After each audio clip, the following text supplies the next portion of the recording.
mga tao ang pinakamatalinong nilalang ng Diyos dito sa mundo. Kaya marapat na sa atin magmula ang inisyatibong rumespeto sa lahat ng nilalang na merong buhay. Ikaw kabarangay, mapagmahal ka ba sa hayop?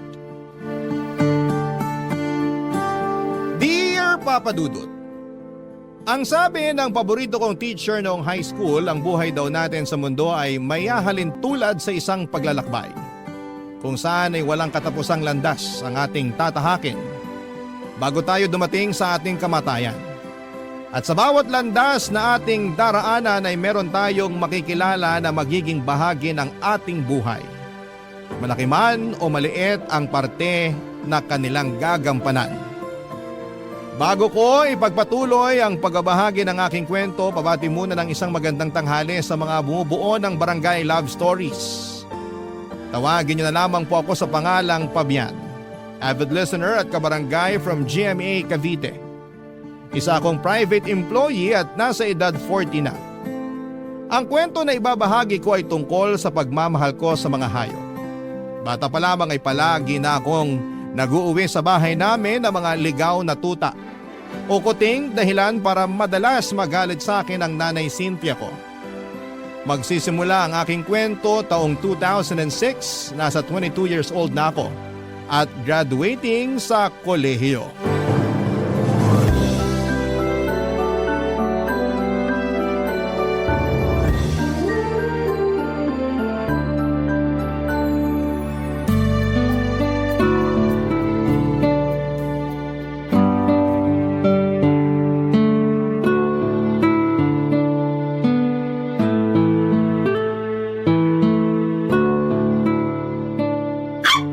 Naku, huwag ka munang maingay, Buknoy.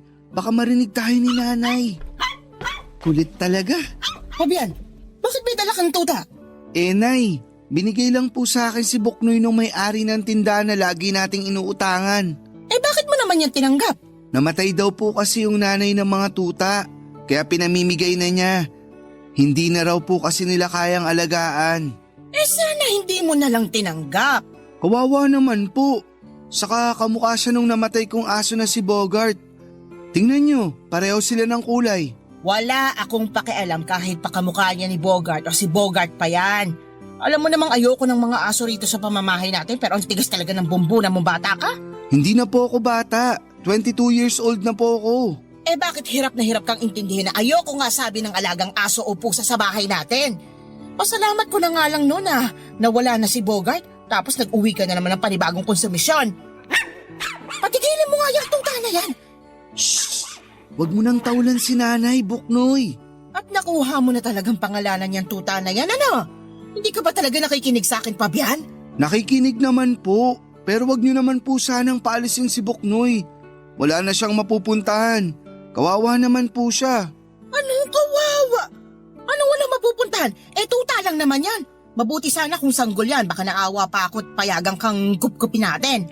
Kahit po tuta lang si Buknoy, may buhay pa rin siya. Di ba, Buknoy? Ay, naku, para kang baliw, kinakausap mo pa yung tuta. Sawayin mo nga yan. Nakakatakot yung tahol niya. Buknoy, behave na ha. Huwag mo nang tawalan si nanay. Wala naman akong ginagawang masama sa kanya. Kasi nga, naiintindihan niya yung sinasabi niyo sa kanya. Paano niya maiintindihan hindi naman siya tao? Siguro sa tono ng boses niyo at sa ekspresyon ng mukha niyo. Malakas po ang pakiramdam ng mga hayop, lalo na sa mga taong may ayaw sa kanila. Kaya mas lalo kong ayaw mag-alaga ng aso Sige na po, payagan niyo na akong alagaan si Buknoy. Pagsasabihan ko na lang siya at ititrain para hindi maging pasaway sa inyo. Siguraduhin mo lang talaga na hindi ko magiging sakit ng ulo yung tuta na yan Kasi kung hindi may kalalagyan ka sa akin. Nay naman. Wag mo akong manay-nay naman. Tigas ng ulo mo. Sinabi kong ayoko ng kahit na anong hayop sa pamamahay na to pero hindi ka nakakaintindi. Sorry na po, babawi na lang ako sa inyo. Bubunutan ko kayo ng mga uban. Ewan ko sa'yo. Kala mo siguro makukuha mo ko sa pagganyan-ganyan mo, no? Ayaw niyo po ba? Akala ko ba makati na ulo niyo kasi marami na kayong uban? Syempre gusto. Sinabi ko bang ayoko? Pero ayoko na nakakapasok sa loob ng bahay ang tuta mo. Diyan lang yan sa labas kasi ayoko na makalat.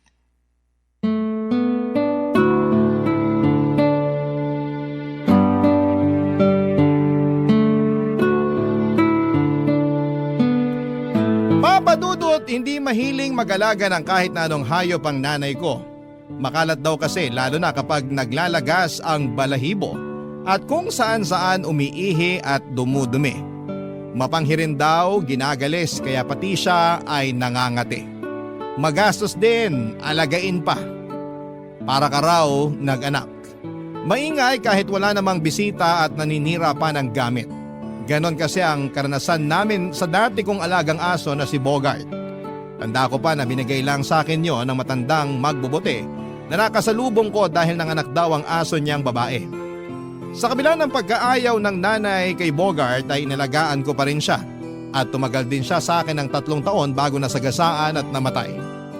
Kaya nga nung nakita ko si Buknoy ay bigla ko naalala yung aso kong namatay. Pareho kasi silang kulay itim at puti, parang patse sa balat na parang baka ang itsura. Pero yung pagkaitim ni Buknoy ay hindi lang sa katawan niya kundi meron din sa ulo at mukha na nakakorting maskara. Dominant color ni Buknoy ang puti katulad ni Bogart, kaya naman naisipan ko na baka bumalik sa akin ang namatay kong aso. At yun nga si Buknoy. At kahit mariing tutol ang nanay ko sa pag-aalaga ko ulit ng aso ay wala naman siyang nagawa dahil nga gusto ko.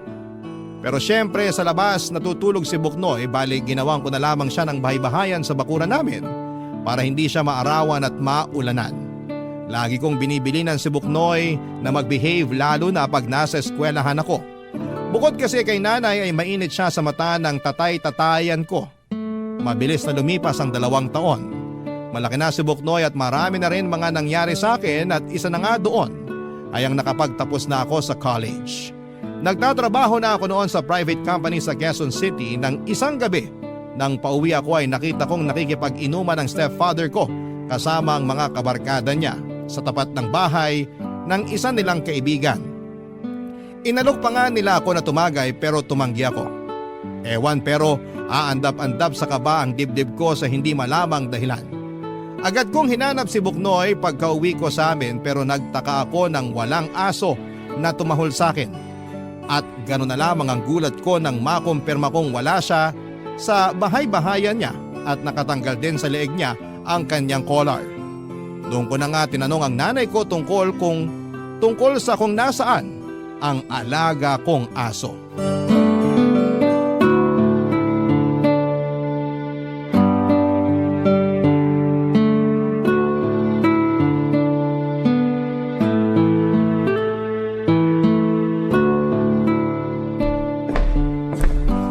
Nay, nakita niyo po ba si Buknoy?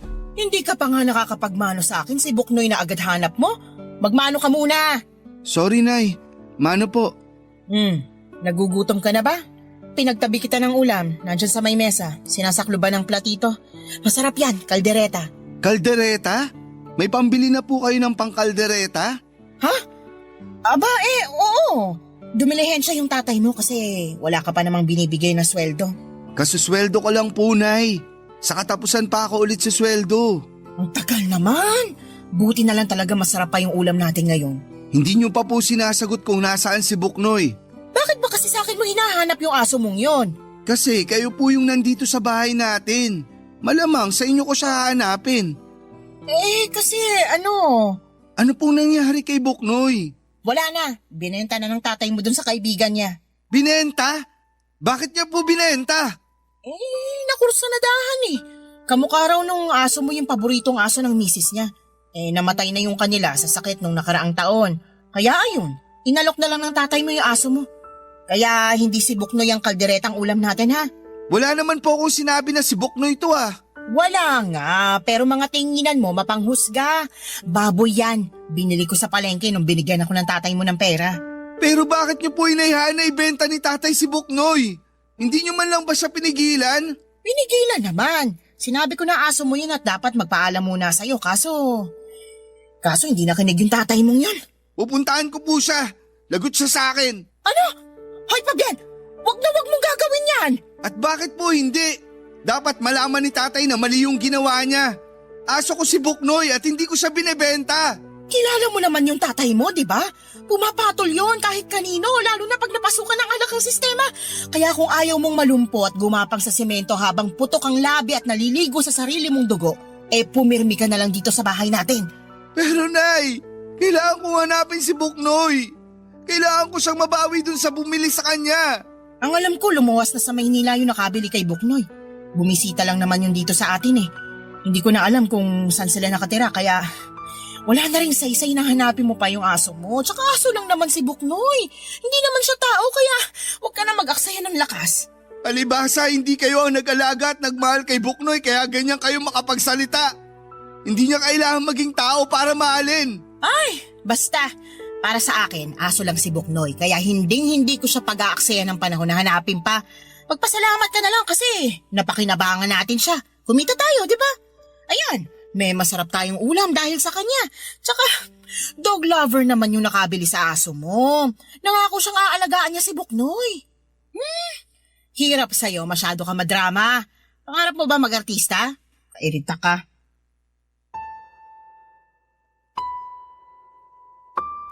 Papadudot, galit na galit ako sa tatay-tatayan ko dahil sa ginawa niya kay Buknoy. Galit din ako sa nanay ko kasi hinayaan lang niyang ibenta ang alaga kong aso. Sobrang sakit talaga noong nangyari pero pinilit ko pa rin hindi magpadala sa emosyon.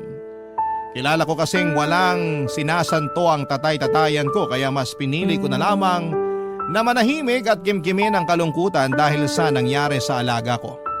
Ang sakit mawala ng aso. Hindi lang naman kasi basta alaga ang turing ko kay Buknoy. Para sa akin ay kaibigan ko na siya. Pamilya at siya rin na nagpapasaya sa akin kapag malungkot ako. Kaya naman mamimiss ko talaga ng husto ang alaga ko. Umiyak ako ng umiyak hanggang sa tuluyan ng napagod ang mga mata ko at nakatulog na lamang ako ng gabing yon. Tapos kinabukasan ay nakangising wagas sa akin ang tatay-tatayan ko. Dahilan para agad kumulo ang aking dugo. Maringkong kinuyom ang aking kamao at sa isip ko ay binigyan ko na siya ng malakas na suntok sa panga. Pero pinigilan ko pa rin magalit ng araw na yon. Sa halip ay nanahimik na lamang ako kahit na matapos niyang magpasaring na buti pa raw si Buknoy may pakinabang. Hindi lang ako umimik noon at umalis na lamang sa bahay para pumasok sa trabaho ko. Habang nasa biyahe, nag-decide ako na gusto ko nang umalis sa amin. Bagay na matagal ko na rin namang plano noon, Papadudot. Barangay Love Stories. Barangay Love Stories. Papadudot, tinuloy ko nga ang plano kong bumukod pagkalipas ng 3 buwan. Bale sa Quezon City ako nakahanap ng apartment na malapit lang sa pinagtatrabahuan ko. Tutol pa nga ang nanay ko sa pagalis ko kasi raw ay baka kalimutan ko nang magsustento sa kanila. Pero sinabi ko na lamang na magpapadala pa rin ako at kitang-kita ko naman ang kagustuhan ng tatay-tatayan ko na umalis na ako. Para raw lumuwag-luwag na ang pamamahay namin. Ang kapal na mukha, siya na nga ang totoong sampid sa pamilya namin, siya pa ang galit. Pero nanahimik na lamang ako at sa halip ay sinamaan ko na lamang siya ng tingin bago ako lumabas sa aming pintuan. At pagkalipas nga ng 1 buwan ay nabalitaan kong inatake siya sa puso at namatay. Samantala hindi ako pwedeng mag-alaga ng kahit na anong hayop sa apartment na tinutuluyan ko. Bukod doon ay personal kong desisyon na wag na ring munang mag-ampon kasi nandun pa rin yung trauma na dulot ng pagkawala sa akin ni Buknoy. Pero siguro pag pinanganak kang animal lover ay hindi mawawala sa iyo ang kakayahan mong kumalinga ng mga hayop. Kaya nga pagkaraan ng 2 linggo ay meron na ulit akong pinapakain ng mga stray cat sa bakanting lote malapit sa nirerentahan ko. Isang araw ay nakakita ako ng post sa Facebook na naghahanap ng mga volunteer, ang isang non-government organization for the stray animals dahil meron silang kapon project. And since rest day ko naman ng petsyang yon ay gusto kong gawing makabuluhan ng araw ko. Kaya nag-sign up ako at doon nga ay nakilala ko si Meryl.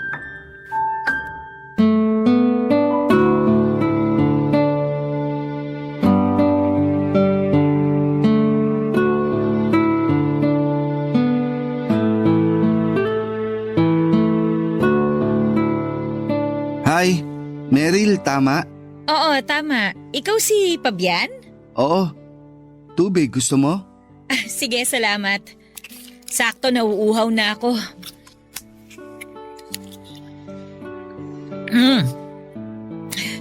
Salamat ah.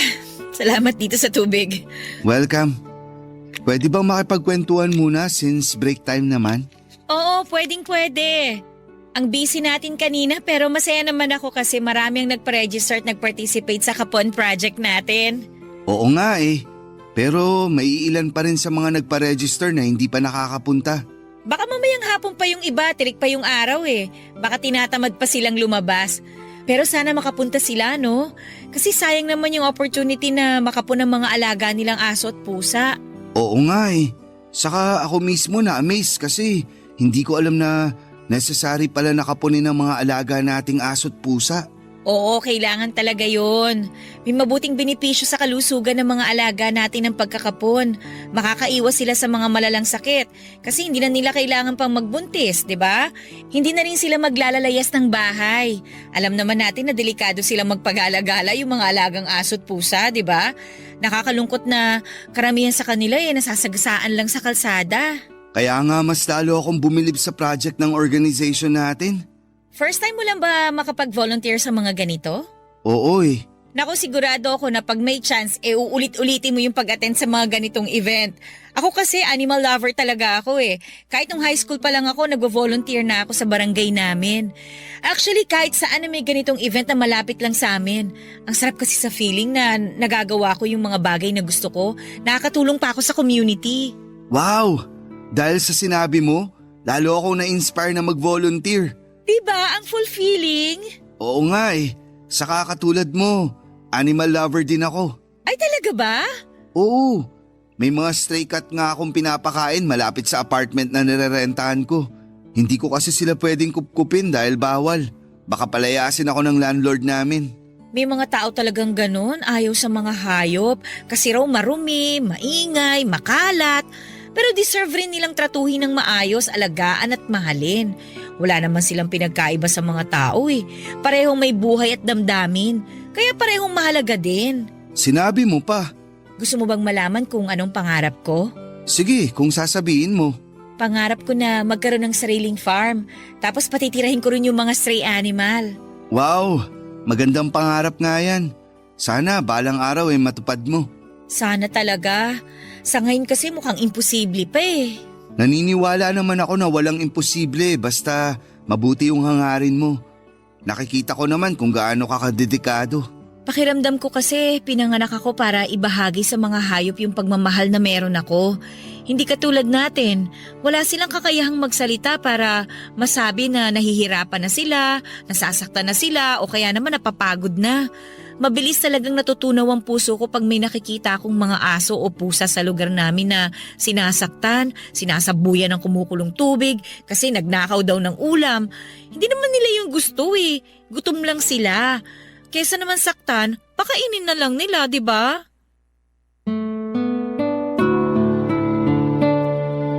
Papadudot maganda si Meryl. Kahawig niya si Julian San Jose at bukod doon ay kuwela rin siya. Maraming kwento at delikado or dedikado sa ginagawa niya. Bilib na bilib ako sa kanya kasi matagal na pala siyang volunteer sa mga ganong klase ng event. Suki na siya sa mga animal shelter around Metro Manila. Lalo tuloy akong na-inspire na magkawang gawa.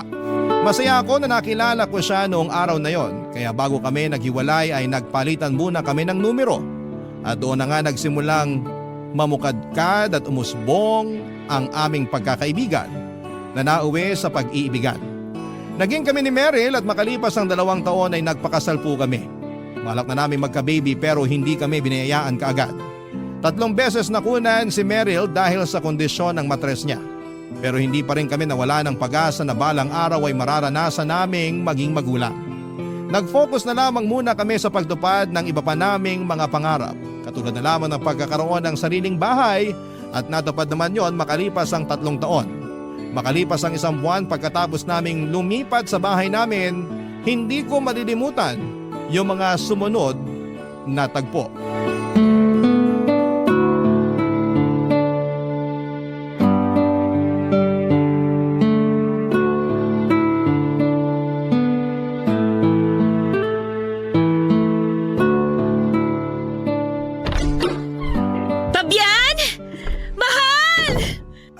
mahal?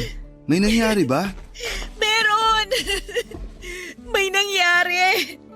Ano yun? Sabihin mo na sa akin kasi nag-aalala na ako. Sige, pero maupo muna tayo sa kama. Sige, halika. Aalalayan kita. Ano ka ba naman? Kaya ko naman ang sarili ko. Halika na, tabihan mo na ako dito. Ewan ko ba? Gusto ko lang din na alalayan ka. Yan. Pwede mo na bang sabihin sa akin kung ano yung nangyari? Para hindi na ako mag-alala kasi kinakabahan ako eh. Kumalma ka lang, mahal. Wala namang masamang nangyari sa akin eh. Hawakan kong kamay mo, ha? Para kumalma ka. Yan. Salamat. Kalmado na ako.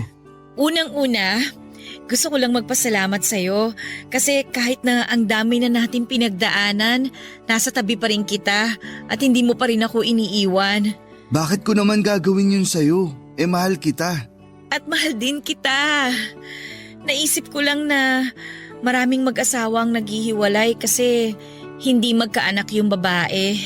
Sa totoo lang, ayaw na rin naman kitang mahirapan pag nagbubuntis ka. Lalo't mababa yung tsansa na maisilang mo ng buhay at ligtas ang baby natin sakaling makabuo tayo. Anong ibig mong sabihin, mahal?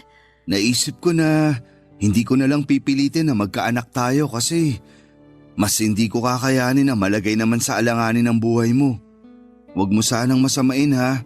Gusto ko pa rin naman na magka-baby tayo. Pero kung palagi namang nasa hukay ang isa mong paa pag nagbubuntis ka't nakukunan, mas mabuti pang wag na lang nating pilitin. Sa totoo lang, natouch ako dyan sa sinabi mo. Naiisip mo kasi yung kapakanan ko. Salamat, mahal ha. Walang anuman. Kaya nga nag-decide na akong sumailalim sa vasectomy para hindi ka na nahihirapan, mahal. Kahit na na-appreciate ko yung gusto mong mangyari, pwede bang makiusap muna ako na ipagpaliban mo muna? Huwag ka muna magpa-vasectomy. Ayos lang naman, pero bakit? Kasi buntis ako. Buntis ka?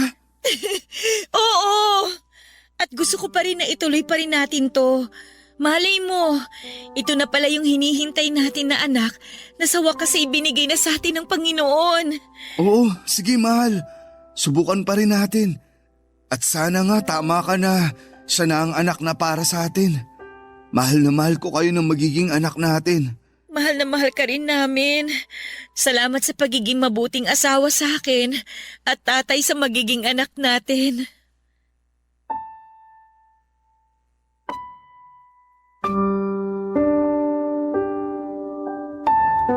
Papa Dudut, marami akong pangarap para sa pamilya namin ni Meryl, lalo na sa magiging anak namin.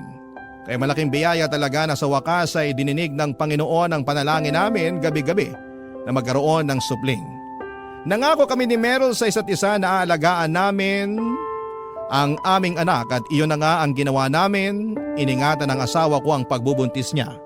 At ako naman ang tumutok sa pag-aalaga sa kanya, Papa Dudut. Dahil nga masela ng pagdadalang tao ni Meryl ay kinailangan niyang umalis sa kanyang trabaho. Nangako ako sa asawa ko na gagawin ko ang lahat upang mabigyan sila ng magandang kinabukasan ng aming anak. Kaya nga nagtrabaho ako ng mabuti habang hindi isinasaalang-alang ang kapakanan ng misis ko. Ako pa rin ang kasakasama niya sa pagpapacheck up at kung hindi talaga pwede ay pinakikiusapan namin ang kapatid niya na nasa malapit lang din, nakatira para samahan siya. At makalipas nga Papa Dudut ang 9 na buwan, ay isinila nga ni Meryl ang aming baby boy. Barangay Love Stories. Barangay Love Stories. Papa Dudut, abot langit ang pasasalamat ko sa may kapal dahil sa dagdag na miyembro ng aming pamilya nang isilang ang aming anak. Masasabi kong masarap sa pakiramdam ang maging isang ama at yun ang bagay na hindi ko ipagpapalit sa kahit na anong bagay sa mundo. At dahil nga first time parents kami ni Meryl ay masasabi kong nahirapan kami, lalo na sa mga unang buwan ng anak namin. Tapos nagka-postpartum pa ang misis ko, kaya extra effort, love and care talaga ang ibinigay ko hindi lang sa aming anak kundi na rin sa asawa ko. Kaya lang, nung 3 buwan na ang baby namin ay may nangyaring hindi namin lubos na inaasahan. Mahimbing noon ang tulog niya bago kami mag-decide ni Meryl na matulog na rin. Pero hindi katulad ng mga nagdaang gabi sa loob ng 3 buwan na yon. Hindi kami ginising ng iyak ng aming anak. Umaga na kaming nagising at nakita naming tulog pa rin ang baby namin. Pero gano'n na lamang ang gulat at kilabot naming mag-asawa nang lapitan namin siya at titigan. Kulay talong na ang baby namin at wala ng buhay. Sa palagay ko, base sa nakita kong itsura ng anak namin, ilang oras na siyang hindi humihinga. Agad namin siyang sinugod sa ospital at ang dahilan ng pagkamatay niya ay yung kondisyon na tinatawag na SIDS o yung Sudden Infant Death Syndrome, kung saan ay prone ang mga sanggol na tamaan ito sa unang 6 na buwan ng kanilang buhay. Madalas nangyayari ang SIDS sa pagtulog at hindi rin alam ng mga eksperto ang sanhi nito. Wala itong senyales at malimit lamang itong iniuugnay sa mga kondisyong medikal tulad ng walang kakayahan ng isang sanggol na magising mula sa pagkakahimbing o biglang pagbaba ng level ng oxygen sa utak at pagtaas naman ng carbon dioxide sa kanyang dugo. Kahit na masakit, kahit na mahirap mawala ng anak ay nanatili pa rin kaming matatag ni Meryl. Pero minsan ay meron talagang araw at gabi na mas mahirap. Nakakatampo lang din kasi pinatikim lang sa amin ang pakiramdam na maging magulang tapos ay babawiin din naman pala siya. Pero sa huli ay nagpapasalamat pa rin naman kami dahil kahit paano ay naranasan namin ang isa sa mga pinakamasayang pakiramdam sa buong mundo.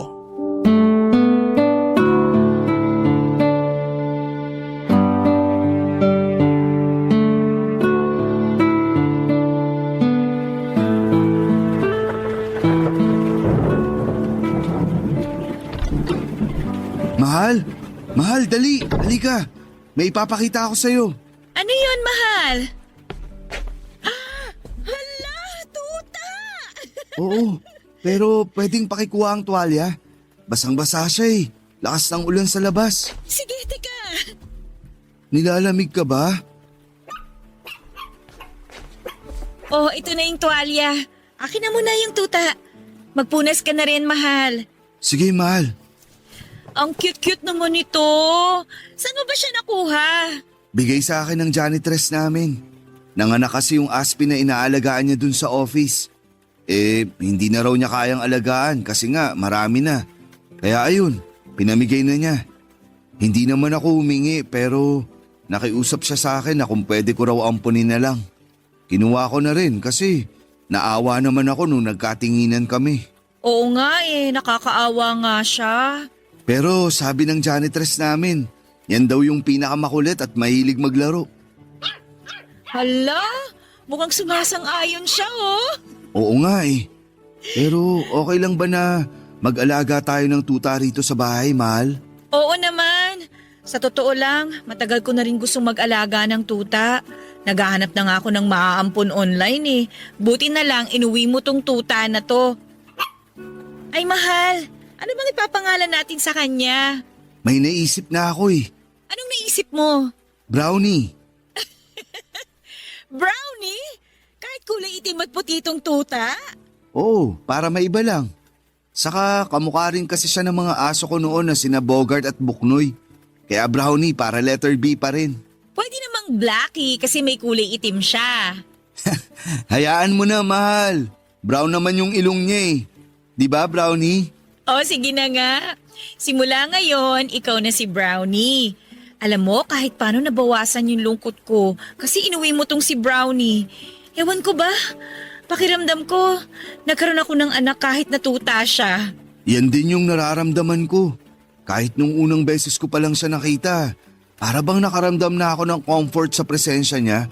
Kaya sabi ko sa sarili ko, sige, gusto kong alagaan natin siya. May nabasa ako na nakakatulong daw ang mga hayop sa pagluluksa ng mga magulang na nawalan ng anak.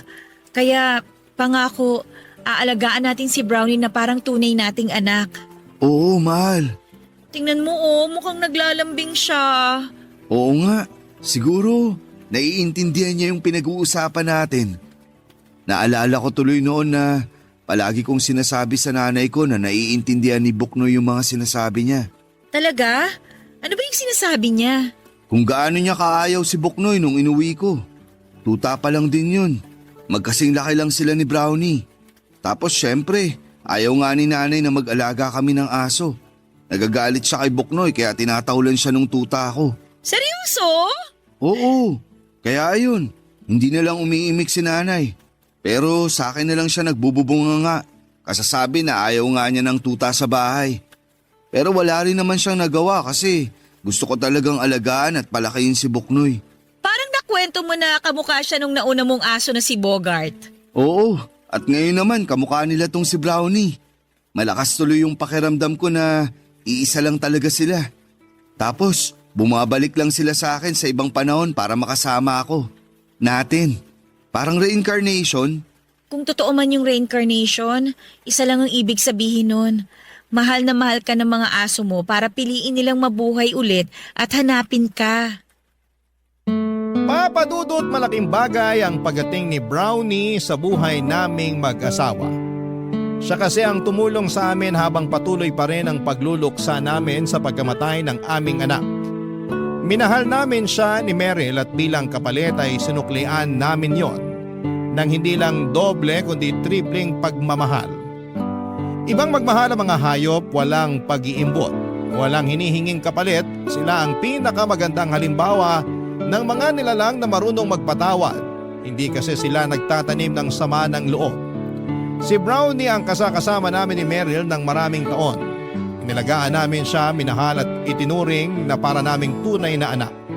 At kahit na dumating yung araw na sa wakas ay biniyayaan ulit kami ng anak ng asawa ko, ay hindi nagbago o nabawasan ang pagmamahal namin kay Brownie. Kasakasama namin siya sa bawat milestone ng anak namin dahil miyembro na siya ng aming pamilya. Pero pagkalipas ng 8 taon ay dumating yung araw na kinakatakutan namin. Ang araw na kailangan na naming magpaalam kay Brownie, Papa Dudut.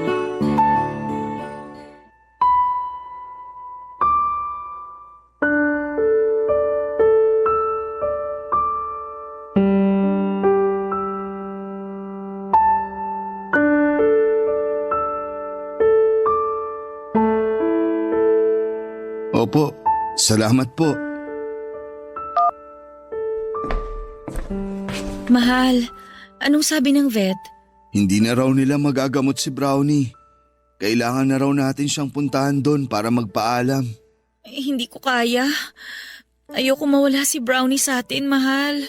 Ayoko rin naman na mawala siya sa atin pero malala na yung sakit niya at hindi na rin siya kayang pagalingin ng gamot. Ginawa na raw nila ang lahat pero kumalat na talaga yung cancer sa katawan ni Brownie. Kaya ano? Kaya nagsuggest sila na patulugin na lang si Brownie. Ayoko. Ayokong patulugin si Brownie, mahal. Hindi ko kaya mawala sa atin yung aso. Ako rin naman pero wala na tayong magagawa. Hirap na yung alaga natin. Inangina na siya. Siguro pinipilit na lang niyang lumaban at idilat yung mga mata niya pag nakikita at naririnig niya yung boses natin. Pero yung totoo, pagod na siya, mahal. Ayoko mawala sa atin si Brownie. Ako rin naman eh. Mahal na mahal ko yung asong yun. Pero kailangan nating tanggapin na hanggang dito na lang talaga yung buhay niya. Bakit kasi maiksi lang ang buhay ng mga aso? Sana mas matagal pa natin silang makasama. Ang unfair tuloy. Oo, unfair. Pero sigurado ako na naging maligaya naman si Brownie sa loob ng 8 taon na nakasama natin siya. Kasi minahal natin siya. Inalagaan. Palagay mo, maaalala pa ba tayo ni Brownie pag umalis na siya? Oo naman. Palagi pa rin nila tayong maaalala. Hindi niya tayo makakalimutan, mahal. Kaso parang hindi ko pa rin kaya eh. Parang magbe-breakdown ako habang iniisip ko na mawawala na sa atin si Brownie. Pero sino ba ako para ipagkait sa kanya yung makapagpahinga siya? Tama ka. Hirap na siya dahil sa sakit niya. Oo, at kahit na hindi man nakakapagsalita si Brownie, alam kong nagpapasalamat siya sa atin dahil inalagaan at minahal natin siya. Siguro, iparamdam na lang natin yung pag-aalaga at pagmamahal na yun sa kanya hanggang sa huling hininga niya. Nalulungkot pa rin ako. Nalulungkot din ako pero magpakatatag pa rin tayo. Hinding-hindi natin kalilimutan si Brownie. Kahit na wala na siya sa piling natin, mananatiling buhay ang alaala niya sa ating puso at sa bahay na to. Salamat, mahal. Kung wala ka, baka hindi ko talaga kayanin to. Alam ko na mas kaya kong harapin yung ganitong sitwasyon kasi nasa tabi kita. Oo naman, hanggat nabubuhay ako, pangako ko sa'yo na lagi mo ako maaasahan. Hindi kita iiwan. Halika nga, payakap ako.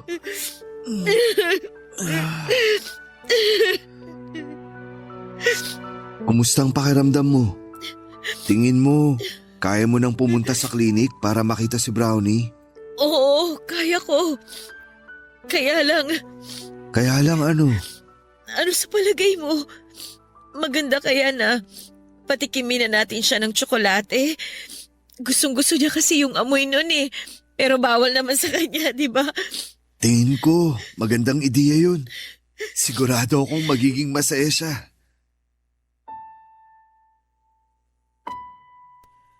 Papadudot na diagnose na may lymphoma si Brownie at mabilis na kumalat ang cancer cells sa katawan niya.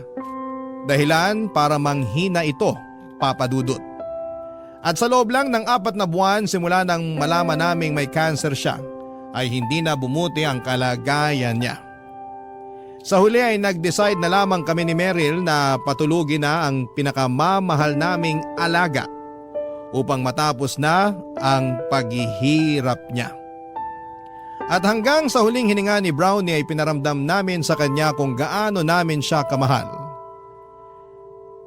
Mahirap mawala ng mahal sa buhay, tao man yan o alagang hayop.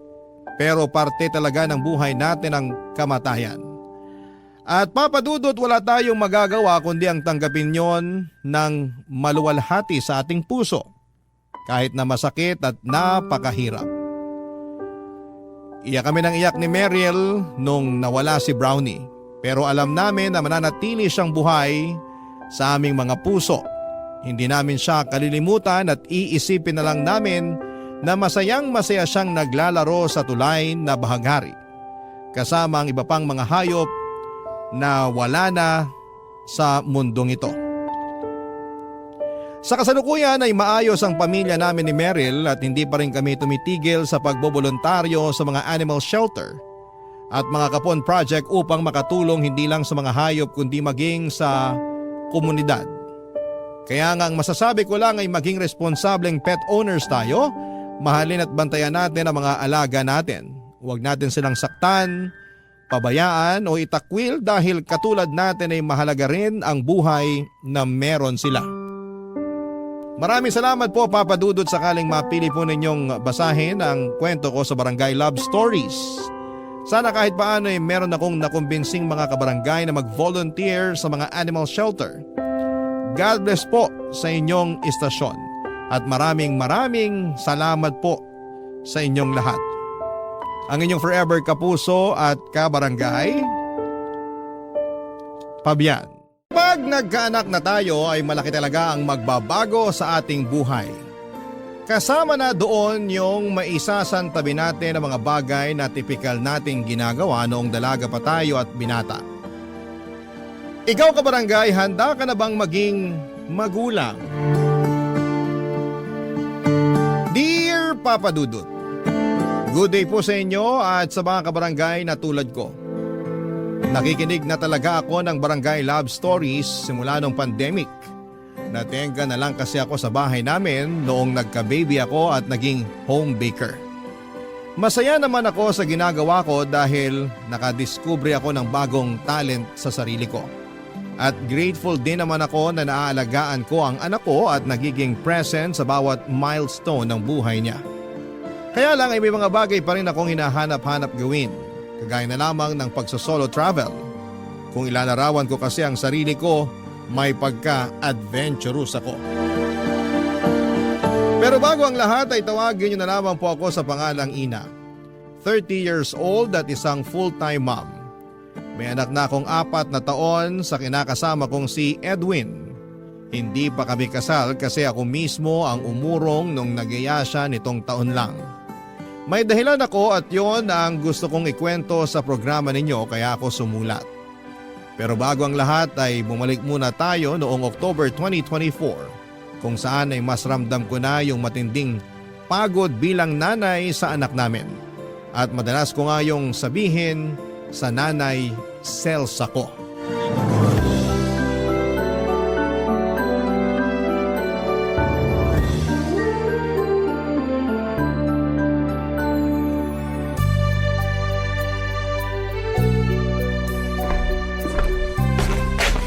O nak, merienda ka muna. Tulog pa rin yung anak mo. Mamaya ako nagigisingin para makakain naman tayo ng payapa. Salamat, Nay.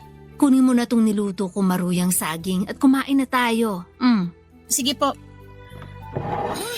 Grabe, nakakapagod alagaan yung apo nyo. Sobrang likot, napakapasaway. Ako ang nanay, hindi na kinatatakutan. Hindi naman ako ganyan nung bata ako. Takot na takot nga ako sa sitatingin nyo pa lang. Ganyan na ba talaga mga kabataan ngayon? Hindi ko alam ang isasagot dyan, pero napapansin ko nga na napaka-spoiled na ng mga kabataan ngayon.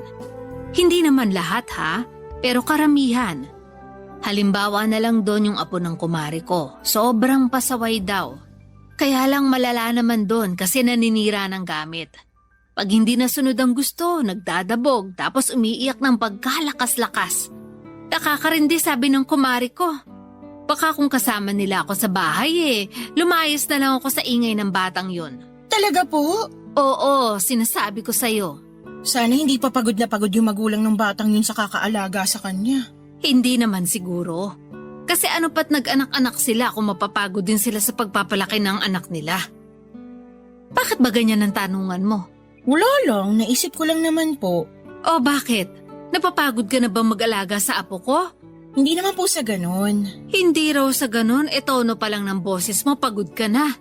Kahit hindi naman, mema ka naman na eh. Anong mema? May masabi, imbento. At ako pa talaga ang imbento? Baka gusto mong batukan kita. Ay, sige po, mag-ingay pa kayo para magising apo nyo. Ay, oo nga pala. Sorry na. Ikaw kasi Nasisi pa ako. Bakit mo ba kasi nasabi yung pagod-pagod na yon? Kasi yun pong nararamdaman ko eh. Sinasabi na nga be. Pero anak mo naman yung inaalagaan mo, Ina. Nandun na po tayo pero tao lang naman ako, napapagod din. Masaya naman po ako kasi ako yung nag-aalaga at nagpalaki sa anak namin ni Edwin pero di ko lang mapigilang mapagod sa buhay ko. Ano pa kasing ibig mong sabihin? Namimiss ko na po yung buhay ko nung dalaga pa ako. Alin? Yung pangangati ng paa mo kaya lagi kang nasa galaan? Opo, namimiss ko yung mag-travel ulit katulad nung di pa ako nagkakaanak. Ngayon kasi mahirap dahil sumpungin yung apo nyo. Nakakahiya ilabas lalo na may tendency gumawa ng eksena. Tapos mahigpit din sa akin si Edwin. Ni ayaw kong payagang makipagkita sa dati kong katrabaho kasi wala raw magbabantay sa anak namin ganito ganyan. Basta marami siyang dahilan kaya ayoko na lang siyang kausap. Baka nga concern lang siya sa anak nyo kaya ganun. At sa'yo na rin. Kasi sobrang hirap naman nun kung aabutan ng sumpong yung apo ko habang nasa labas kayo. Sige po, nandun na tayo sa concern siya sa anak namin. Pero di ko naman ramdam yung sinasabi niyong concern din siya sa akin. Mabait si Edwin. Hindi niya kayo pinapabayaan ng anak mo. Nagsusumikap siya magtrabaho para sa future nyo. Ewan ko po pero pakiramdam ko, nagtatrabaho lang siya para sa sarili niya at hindi para sa amin ng anak niya. Bakit naman ganyan ka mag-isip? Kasi mukhang mas mahalaga pa sa kanya yung trabaho niya kaysa sa amin. Di ko naman po to masasabi kung hindi ko nararamdaman. Nandun na tayo sa hindi niya kami pinababayaan ng apo niyo. Kumbaga, good provider. Pero hindi naman mabuting kinakasama at tatay sa anak namin. Hay nako. Yang isip mo nga ang baguhin mo. Hindi tama na ganyan ka mag-isip sa kinakasama mo. Nagsisikap yung tao para rin naman sa inyong dalawa. Kung tutuusin swerte ka na kay Edwin kasi maraming babae yung naghahanap ng katulad niyang good provider. Kaya kung ako sa'yo, hindi na ako magrereklamo. Tsaka kung nung dalaga ka ay nagagawa mo yung mga gusto mo, pues hindi na ngayon kasi may anak ka na. Yung anak nyo ni Edwin ang unahin mong isipin kesa sa sarili mo. Papa Dudut, ganon ba talaga maging nanay? Kasi kung oo, nakakapagod din pala kahit masaya ka naman na naaalagaan mo ang anak mo. At alam ko rin namang maswerte na ako kay Edwin dahil good provider siya sa amin. Tulad ng sinasabi ng nanay ko. Pero para sa akin ay hindi niya nagagampanan ang pagiging mabuting kinakasama at tatay sa aming anak. Madalas ay busy siya sa trabaho at wala nang panahon sa aming mag-ina. Minsan nga feeling ko ay hindi na siya kilala ng anak namin. Pero tiniis ko yon at hindi na lamang nagreklamo dahil susumbatan na naman ako ng nanay ko. Papa Dudut, mga kabarangay, habang tumatagal ay aminado kong nasagad na lamang ako at nawala ng amor lalo na sa relasyon namin. Dagdagan pa ng matinding pagkamiss ko sa buhay ko noong dalaga pa ako. Ang hirap din kasi na mula sa pagiging gala nagstambay na lamang ako sa bahay dahil nabuntis ako at kinailangan kong alagaan ang anak namin ni Edwin. Bukod doon ay umalis din ako sa trabaho dahil naging masela ng pregnancy ko at kailangan ko pang i-prioritize ang baby namin. Nagkataon pa na pandemic kaya mas nakakabaliw pala at nakadagdag lang yon sa postpartum depression ko. At kahit na ilang taon nang nakakalipas, alam ko sa sarili ko na depressed pa rin ako, Papa Dudut.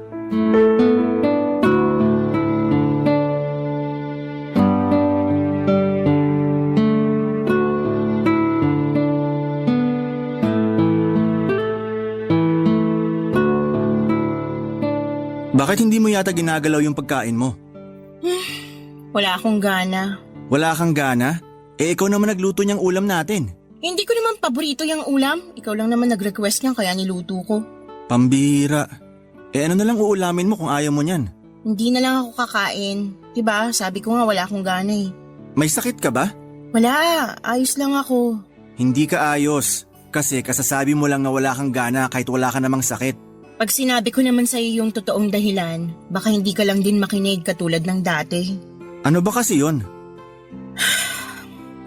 Gusto kong lumabas para makipagkita sa mga dati kong katrabaho. Nabuburyong na ako rito sa bahay natin kakaalaga sa anak mo. Kung makaalis man kami, kinananay lang din ako nakakapunta. Bakit? Sawa ka na rin sa bahay ng nanay mo? Hindi naman, pero syempre iba pa rin kung makakasama ko yung mga dati kong katrabaho. Bakit ba kasi atat na atat ka lagi makalabas kasama nila? At bakit ba kasi pinagbabawalan mo ko? Hindi mo naman ako preso rito sa pamamahay na to. Ganyan bang tingin mo sa sarili mo? Oo, kasi hindi mo ko pinapayagang sumama sa mga dati kong katrabaho o kaibigan. Alam mo naman yung rason kung bakit, di ba? Alin? Yung anak natin? Walang magbabantay sa anak natin, kesyo ayaw mo namang ipagkatiwala sa iba kaya ako na lang dapat talaga magbantay sa kanya? Oo. At isa pa, responsibilidad mo yon bilang nanay. Pwes nakakapagod na maging nanay sa anak mo. Anong sinabi mo? Napapagod na ako, Edwin. Pagod na ako. Ang gusto ko lang naman lumabas kasama mga kaibigan ko. Bakit hindi mo pa mabigay-bigay sa akin yun? Kung dati, gets ko yung rason mo kasi pandemic, tsaka maliit pa naman yung anak natin. Pero ngayon, hindi naman na. Kung tutuusin, pwede ko na nga iwanan yung anak natin sa nanay ko. Para ano? Para makalabas ka kasama mga kaibigan mo na sa pagkakaalam ko, single pa at wala pang mga anak na tulad mo. Ano namang masama doon? Masama kasi sila wala pang responsibilidad pero ikaw meron na. Kaya nga dapat mas priority mo yung anak natin kesa sa kanila. Ewan ko sa'yo. Sinasabi ko na nga ba hindi mo rin ako maiintindihan eh. Huwag mo namang sabihin yan. Paano hindi ko to masasabi ikaw nga wala ka rin panahon sa amin ng anak mo dahil sa pesting trabaho mong yan. Kapakanan nyo lang iniisip ko. Nagtatrabaho ako para sa inyo. Ay nako, sinabi mo na rin yan noon eh at naniwala naman ako. Pero habang nakikita ko sa mga picture mo sa Facebook kung gaano ka kasaya habang lumalabas kasama mga katrabaho mo, mas lalo akong naaawa sa sarili ko kasi bakit ako? Hindi ko pwedeng gawin yun. Bakit ikaw lang? Sige nga, ang unfair mo. Ina naman. Kahit ano pang sabihin mo, unfair ka. Ikaw lang yung nagpapakasaya kasama mga katrabaho at kaibigan mo, tapos ako nagpapakahirap sa pag-aalaga ng anak natin. Kaya nga anak natin, hindi anak ko lang. O sige, papayagan na kitang lumabas para makipagkita sa mga kaibigan mo. Pero may kondisyon. Ano yun? Isama mo yung anak natin. Kasi alam ko hindi kakayanin ng mama mo yung kakulitan niya. Baka sumpungin lang yun ng high blood. Mahirap na. Papa Dudut, thankful naman ako nang payagan ako ni Edwin na sumama sa labas ng mga dati kong kaopisina. Pero hindi ako masyadong nag-enjoy dahil kasama ko ang anak namin. Nag-tantrums kasi ito doon, kaya naman naabala rin ang iba ko pang mga kasama. Sa sobrang hiya ko ay nagsabi na ako na uuwi na lamang kami. At yun nga ang ginawa namin. Pagdating sa bahay, himalang tumigil sa pag-iyak ang anak ko at nakatulog na. Pero ako ay nanatiling gising habang masama ang loob. Nabitin kasi ako sa paglabas namin at hindi nag-enjoy. Kaya nga mas lalong tumindi yung damdamin ko na tinanggalan ako ng kalayaan ni Edwin simula nang magkaanak kami. Lagi niyang pinamumukha sa akin na ang mga nanay ay nasa bahay lamang para mag-alaga ng anak. Iginokompara niya ang mami niya sa akin at sa nanay ko na stay-at-home wife. Pero never niyang pinakikinggan ng mabuti ang pangangailangan ko. Don't get me wrong, Papa Dudut. Masaya naman ako sa pagiging nanay pero pakiramdam ko ay napapabayaan ko na ang sarili ko. Barangay Love Stories. Barangay Love Stories.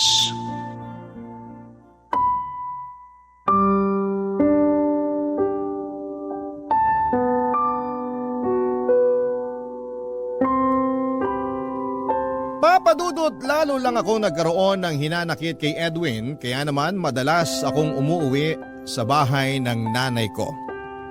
Naaburido na lamang si nanay sa mga kadramahan ko sa buhay at siya na mismo ang nag-udyok sa akin na gumala raw ako para naman hindi ako mabaliw. Kahit na ganoon ang terminolohiya ni nanay ay na-appreciate ko yon kasi kilala niya akong hindi talaga mapirme sa bahay lalo na nung wala pa akong anak. Kaya nga nagboluntaryo siyang alagaan ang anak ko kapag may lakad ako. Pinagtatakpan din niya ako kay Edwin kaya naman masayang masaya ko.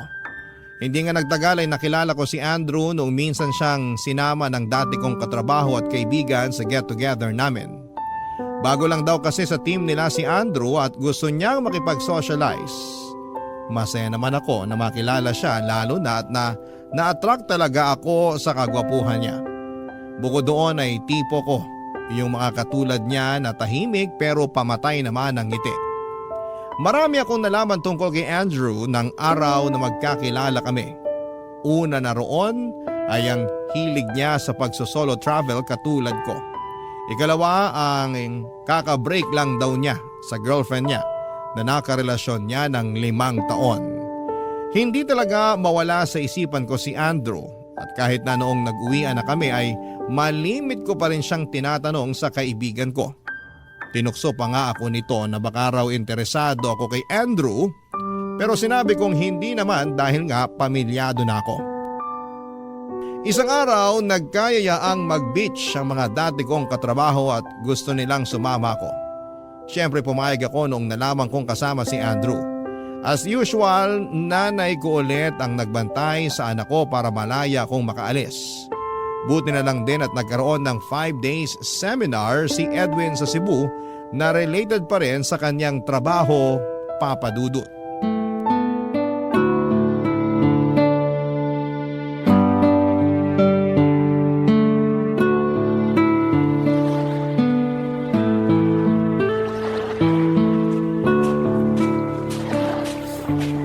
Hi, Andrew.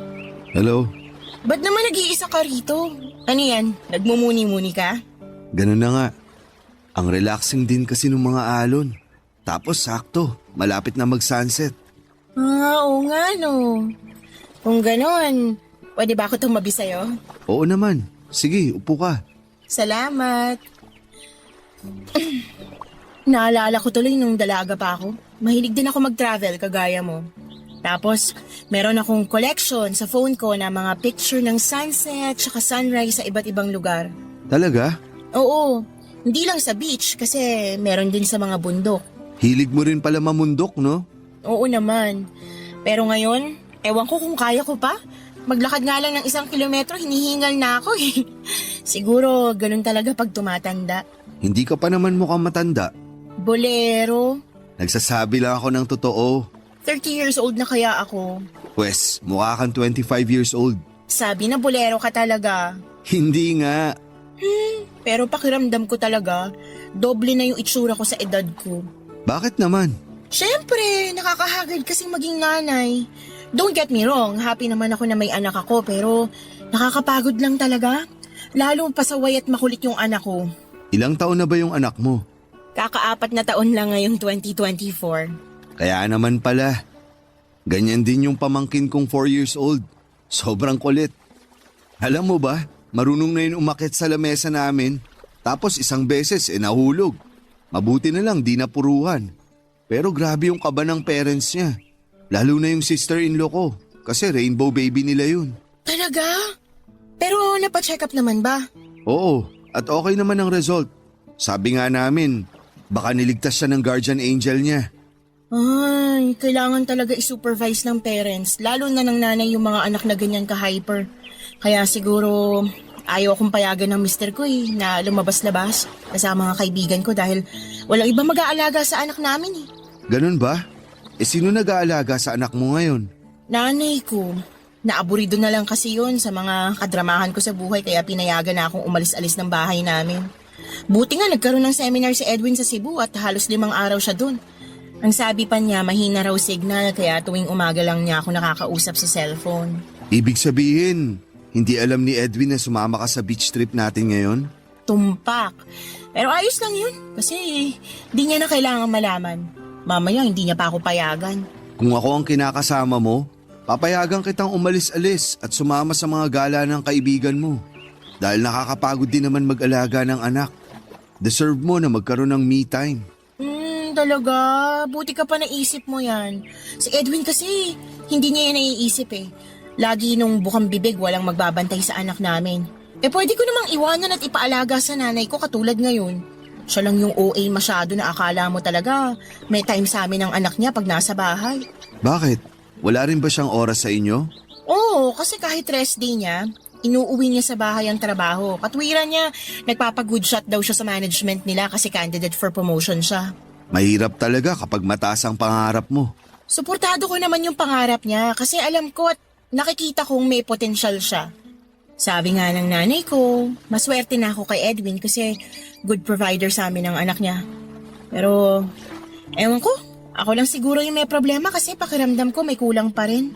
Kung yan ang nararamdaman mo, ibig sabihin, totoo yan kasi may pinanggagalingan. Meron nga. Yun ang sabi ko na pagka-busy niya sa trabaho at halos wala na rin panahon sa amin ng anak niya. Tapos, yung hindi niya pa ako pinapayagan na lumabas para makipagkita sa mga kaibigan at dati kong katrabaho.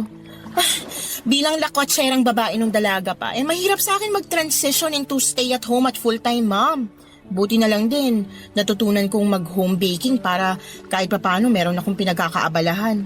Ang galing mo naman. Bilib ako sa'yo kasi kung ako ang nasa posisyon mo, baka mabaliw ako. Talaga? Oo, kasi mahilig talaga ako mag-travel. Hindi mo ako mapapapirmi sa bahay dahil every weekend umaalis talaga ako. For sure, kasama mo sa mga travel mo yung girlfriend mo. Oo, nung kami pa. Pero bago yun, mahilig na rin ako mag-solo travel. Pareho pala tayo.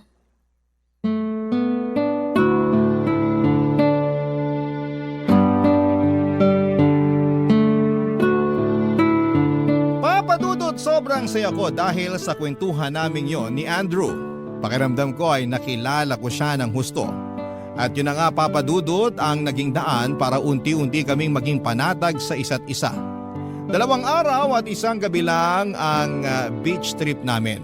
Mabuti na lang dahil busy pa rin sa trabaho ang kinakasama ko.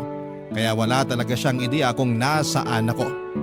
Kung tumatawag man siya, saglit lang at madalas ay anak lang namin ang kinukumusta niya. Kung noon ay nasasaktan ako dahil pakiramdam ko ay wala siyang pakialam sa akin, nawala na ang lahat ng pangungulila ko sa kanya noong nakilala ko si Andrew. Hindi nagtagal ay tuluyan ang naging palagay ang loob namin ni Andrew sa isa't isa. Nagkapalitan na rin kami ng numero at madalas kaming nag-uusap sa text. Pinapayuhan ko siya kung paano mabilis na makakapag-move on sa ex-girlfriend niya, lalo na't nabanggit niya rin sa akin na nasasaktan pa raw siya sa breakup nila. In-encourage ko rin siya na mag-travel lalo na para malibang siya. May mga pagkakataon na sinasama niya ako. Bali kaming dalawa lang pero bihira lang naman yon. Dahil nga baka makahalata na si Edwin. Pero may isang beses na nag-out of town ulit ang kinakasama ko ay sinamantala ko ang pagkakataon na sumama kay Andrew sa 2 days hike niya sa Mount Pulag. Doon ay mas lalo kaming na-develop sa isa't isa. At habang nasa transient house ay may nangyari na nga sa aming dalawa. Pero dahil alam niya na pamilyado na akong tao ay sinasabihan niya ako na kalimutan na lang namin yung bagay na ginawa namin. Siyempre nasaktan ako pero alam ko na tama naman siya. Kaya nga pagkatapos ng hiking namin na yon ay hindi na namin pinag-usapan ang nangyari. Napansin ko rin na dumalang ang pakikipag-text niya sa akin pero inisip ko lang na baka busy siya sa trabaho. Mabilis na lumipas ang 2 linggo. May napansin ako sa sarili ko. Bagay na nagdulot sa akin ng matinding kaba, Papa Dudut.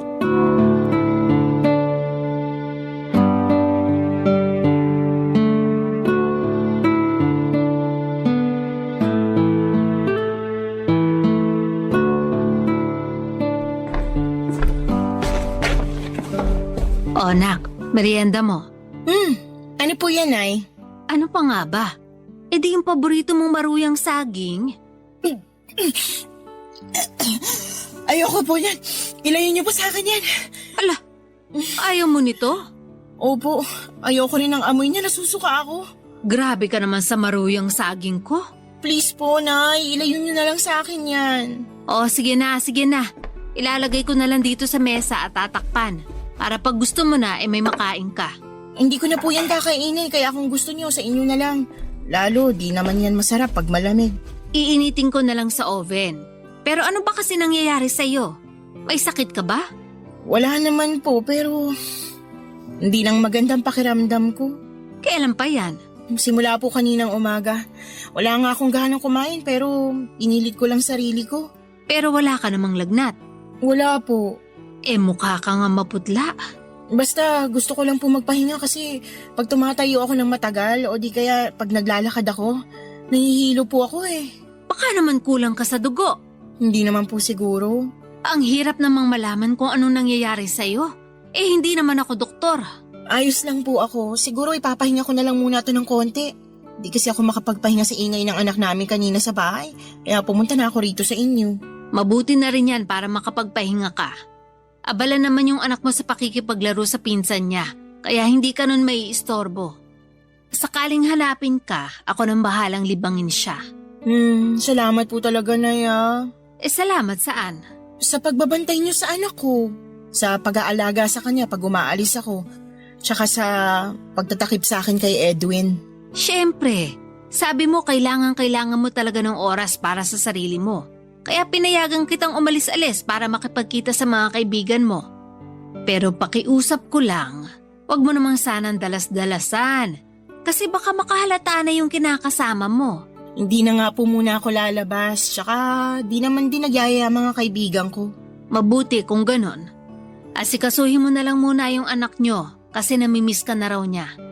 Buti na lang talaga na uuto ko yon. Para hindi magkwento sa tatay niya pag naiiwan siya sa akin dahil umaalis ka.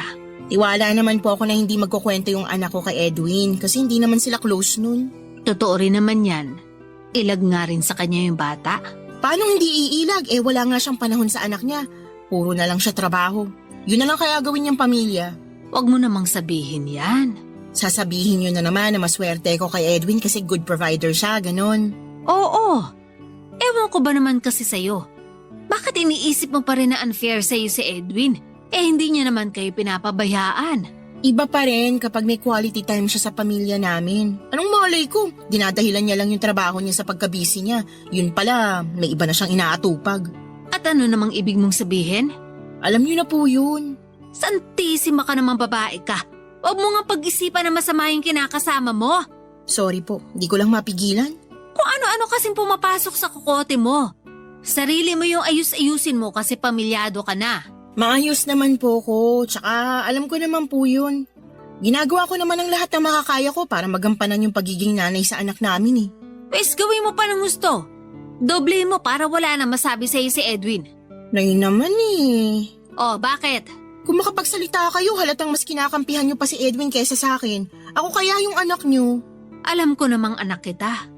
Pero gusto lang din naman kitang payuhan bilang nanay mo. Na-appreciate ko po, pero minsan nakakasama na kayo ng loob eh. Aba, ikaw pa may ganang gumanyan? Siyempre po. Excuse po. Anak, ano ba nangyayari sa'yo? Bakit ka naduduwal? Buntis ka ba?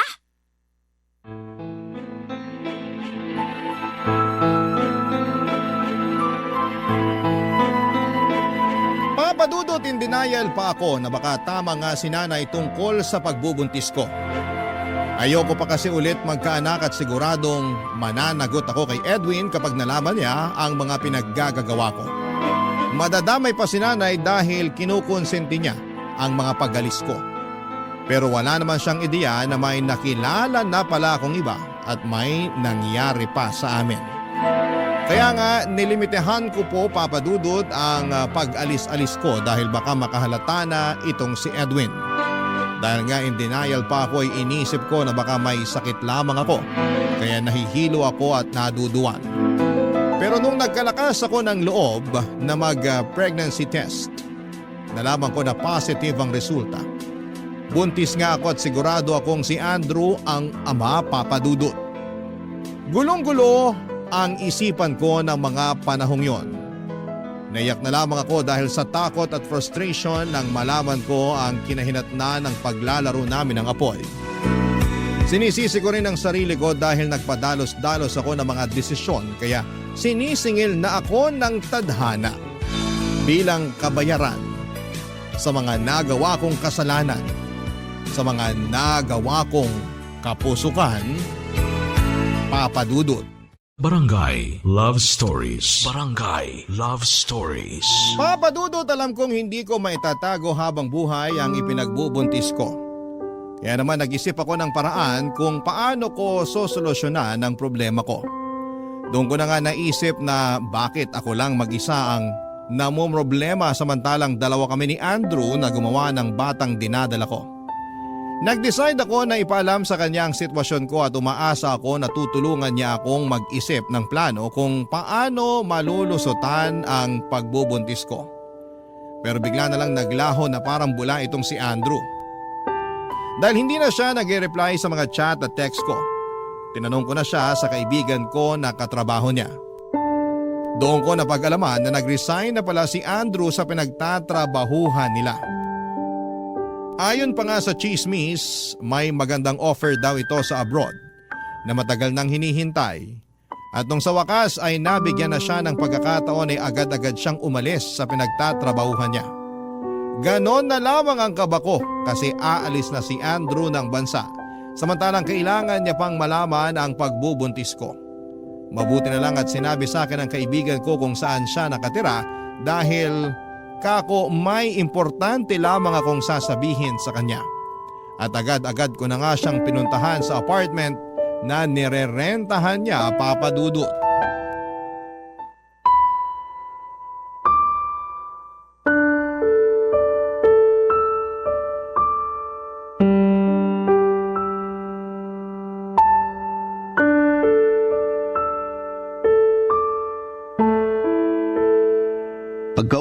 Pagkaubos mo dyan sa lunch mo, ihatid na kita sa sakayan. Andrew naman, wag mo naman akong paalisin agad. Ano pa bang gagawin mo rito sa apartment ko? Kita mong nag-iimpake na ako ng mga gamit ko kasi malapit na yung flight ko. Yun nga ang rason kaya kita pinuntahan dito eh. Nataranta ako nung nalaman kong nag-resign ka na raw sa trabaho nyo. Mas lalo lang nadagdagan yung takot ko na baka hindi kita maabutan pag umalis ka na. At bakit? Ano bang kailangan mo sa akin? Malaki kasi may kailangan kang malaman. Ano ba yun? Pero pwede bang huminahon ka muna? Sa tono mo kasi parang naiirita ka na. Hindi lang ako naiirita. Naiinip din ako kasi ang dami mong ligoy. Bakit ba hindi mo na lang sabihin yung rason kung bakit ka pumunta rito sa apartment ko? Para matapos na. Buntis ako. At ikaw ang ama, Andrew. Ano ka mo? Sabi ko buntis ako. At ikaw ang ama. Imposible yan. Nagsisinungaling ka lang. Hindi ako nagsisinungaling. Ba't naman ako magsisinungaling? May nangyari sa atin, di ba? Sinabi kong kalimutan mo na yan eh. Paano ko makakalimutan? Nagbunga nga ng baby yung nangyari sa atin. Hindi ako naniniwala sa'yo. Nagsisinungaling ka lang. Hindi ako sinungaling! Ayaw mo maniwala ah? Teka, may kukunin lang ako sa bag ko.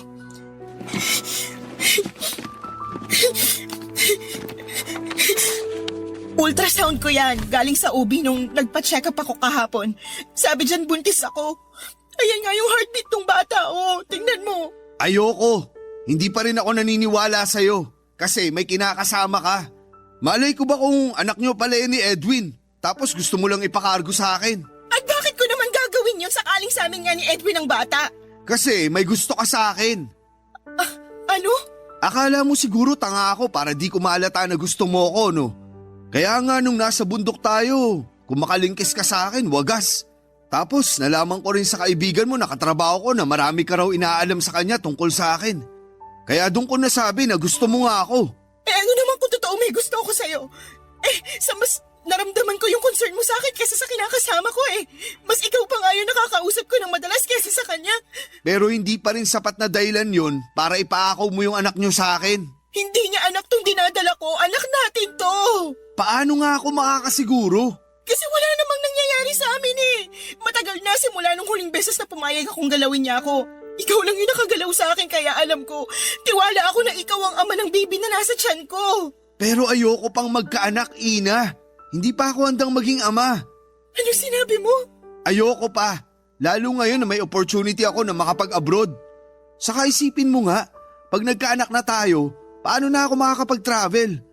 Ayoko matulad sa'yo na hindi na nakakaalis. Kasi natenga na lang sa pag-aalaga ng anak. Ang sama mo!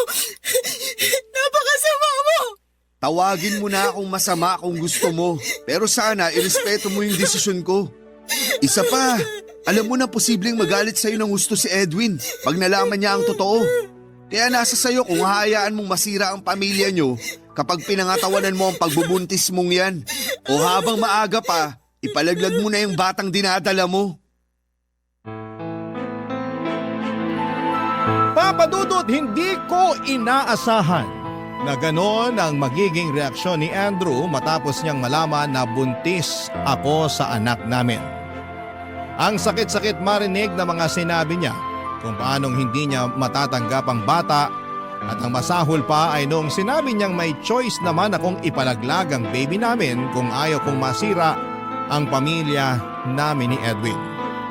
At managot ako dito dahil sa panlalalaki ko. Hindi na rin ako pinakinggan ni Andrew kahit na anong pagmamakaawa ko, Papadudot. Tuluyan na siyang naglaho na parang bula sa buhay ko. At hindi ko na siya nakontak pa kahit kailan. Naiwan akong balisa, tuliro at hindi alam ang gagawin. Dahil alam kong magagalit sa akin si Edwin kapag nalaman niya ang katotohanan. At mas lalo lang nadagdagan ng dinadala kong problema ng isang araw ay may ginawa ang kinakasama ko na hindi ko lubos na inaasahan.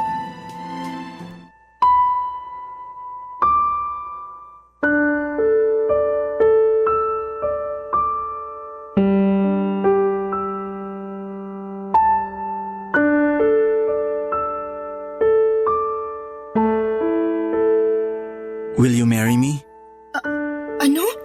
Sabi ko, will you marry me, Ina? Edwin naman. Hindi ko alam sasabihin ko Bakit naman kasabiglaan tong pagpo-propose mo? Marami kasi akong na-realize nung nasa Cebu ako. Doon ko nakita yung dati kong profesor sa college. Paborito ko yun kasi bukod sa mahusay na guro, family man din. Sabi ko pa nga sa sarili ko, siya yung magiging role model ko pag bumuo na ako ng pamilya. Talaga? Tapos ano pang nangyari? Nag-usap kami. Kinumusta niya ako at nalaman niya na pamilyado na ako. Pero nalungkot siya nung sinabi ko na hindi pa tayo kasal. Bakit naman? Sagrado kasi sa kanya yung kasal. Kaya pinayuhan niya ako na kung sigurado na ako na ikaw ang gusto kong makasama habang buhay, pakasalan na kita. Alam mo, matagal-tagal ko na rin napag-isipan na mag-propose sa'yo. Hindi pa lang ako nagkakalakas ng loob kasi… Kasi hindi ka pa sigurado sa akin, ganun ba? Hindi naman sa ganon. Para sa akin, ganun na rin yun. Siguro kung di mo pa nakita at nakausap yung dati mong professor, di ka rin magkakalakas ng loob na mag-propose eh. Hindi ka ba nakikinig? Matagal ko na rin namang iniisip na pakasalan ka. Kahit bago pa kami magkita at magkausap ng dati kong propesor. Nasa plano ko na talaga pero di ko palang nagagawa kasi busy pa ako sa trabaho. Anong magbabago kung sakaling magpakasal tayo? Ano? Para sa akin kasi wala. Magiging asawa mo lang ako, dadaling ko yung apelyido mo, at mas magkakaroon ka lang ng rason para kontrolin ako. Ano ba yung sinasabi mo? Totoo naman ah. Pag naging asawa mo na ako, mas pagbabawalan mo na akong makihalubilo sa mga kaibigan ko. Lalo na kapag nabuntis ako, kaya bakit pa ako magpapakasal sa'yo? Kaya nga magbabago na ako. Kasi kasama yun sa mga narealize ko nung malayo ako sa inyo ng anak natin. Gusto ko nang maging mabuting tatay sa kanya at kinakasama naman sa'yo. Ewan ko pero sana noon mo pa yan ginawa. Bakit? Huli na ba ang lahat? Hindi naman sa ganun. Hindi sa ganun pero yun yung pinaparamdam at pinapakita mo sa akin. Sabihin mo nga, mahal mo pa ba ako? Oo naman. Mahal din kita. Kaya sana maniwala ka sa akin na gusto ko nang magbago. Bigyan mo pa ako ng pagkakataon na patunahin sa'yo at sa anak natin yung bagay na yun. Please, Ina. Pumayag ka na magpakasal sa akin. Pwede bang pag-isipan ko muna? Ang alin? Ang pagpapakasal sa akin? Oo, kasi… Basta, kung talagang mahal mo ako, maiintindihan mo kung bakit ko tatanggihan muna yung alak mong kasal. Pinipilit kong intindihin. Pero ang sakit pala. Pasensya ka na, Edwin. Okay lang naman. Lalo karapatan mo namang tumanggi kung hindi mo naman gusto. Hindi naman sa hindi ko gusto. Hindi pa lang ako handa, kaya sana bigyan mo ako ng panahon. Pero hanggang kailan? Hindi ko alam. Huwag mo na lang alamin kasi malalaman mo rin naman yung sagot ko. Sige, kung yan yung gusto mo mangyari. Hindi pa lang naman kita magiging asawa pero magkasama pa rin naman tayo sa iisang bubong, di ba? Tungkol sa bagay na yan, gusto ko sanang umuwi muna kina nanay. Ina naman! Bakit? Please, respetuhin mo na lang yung desisyon ko. Nakikiusap ako sa'yo para rin naman to sa ikakabuti natin eh. Pasensya ka na ulit kung hindi ako handang maging asawa mo. Papadudot, tulad ng napagkasunduan ay umuwi muna kami ng anak namin sa bahay nila nanay. Palaisipan din sa kanyang rason kung bakit gusto kong dumistansya kay Edwin, lalo na hindi naman kami nagkaroon ng matinding pagtatalo. Pero para sa akin ay tama lang ang ginawa kong paglayo sa kinakasama ko dahil nga nag-alinlangan pa akong magpakasal sa kanya. At lalo na may ipinagbubuntis ako na hindi naman siya ang ama. Habang nasa bahay ako ni nanay ay sinubukan ko pa rin makontak si Andrew. Pero hindi na talaga niya sinasagot ang mga mensahe ko. Tuluyan na lamang ako nawala ng pag-asa na pananagutan niya ang ipinagbubuntis ko. Lalo lang ding nadagdagan ng frustration ko dahil hindi ko naman maitatago ng matagal ang bata sa sinapupunan ko. Kaya nga sumulat ako ngayon sa programa ninyo upang humingi ng payo kung ano nga ba ang dapat ko pong gawin. Sana'y matulungan ako ng mga kabarangay natin. Hanggang dito na lamang po ang sulat ko at umaasa akong mapili po ninyong i-ere sa inyong programang Barangay Love Stories. God bless and more power sa inyong istasyon. Ang inyong forever, kapuso at ka-barangay, Ina.